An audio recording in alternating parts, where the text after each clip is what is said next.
இந்த வீடியோ கொஞ்சம் பாருங்களே. ஒரு மரத்துக்கு கீழே ஒரு பெரிய மரக்கட்டை யாரோ தொங்க போட்டிருந்தாங்க. அந்த வழியா வந்த ஒரு கருப்பு கரடிக்கு அது தொந்தரவா இருந்துச்சு.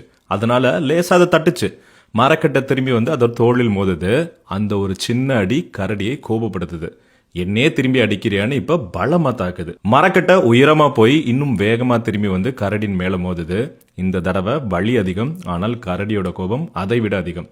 இப்ப அந்த மரக்கட்டையை உடைச்சே ஆகணும்னு முடிவு பண்ணுது. தன்னோட முழு சக்தியும் சேர்த்து ஓங்கி வெறித்தனமா ஒரு அடி அடிக்குது. மரக்கட்டை இப்போ ரொம்ப உயரமா போயிடுச்சு. மேல போய் ஒரு செகண்ட் நிக்குது. அடுத்த செகண்ட் முழு வேகத்தோட திரும்பி வந்து நேரா கரடியோட தலையை மோதுது. ஒரே அடியில் கரடி பரிதாபமாக இருந்து போகிறது. கரடி இறந்தது என்னமோ மரக்கட்டையால் தான். ஆனா அதுக்கு பவர் கொடுத்தது யாரு? கரடியோட ரியாக்ஷன் தானே.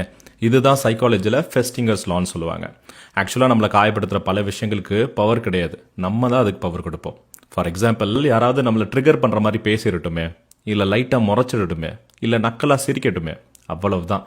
அதை இக்னோர் பண்ணாமல் தேவையில்லாமல் ரியாக்ட் பண்ணி நம்ம அவங்கள பவர்ஃபுல்லாக மாற்றிடுவோம். ஒன்று மட்டும் நல்லா புரிஞ்சுக்கோங்க, மற்றவங்க ப்ரெஸ் பண்ணுற பட்டனுக்குலாம் உங்கள் ரியாக்ஷன் நீங்கள் மாற்றிக்கிட்டே இருக்காதீங்க. நீங்கள் ஒன்றும் டிவி கிடையாது.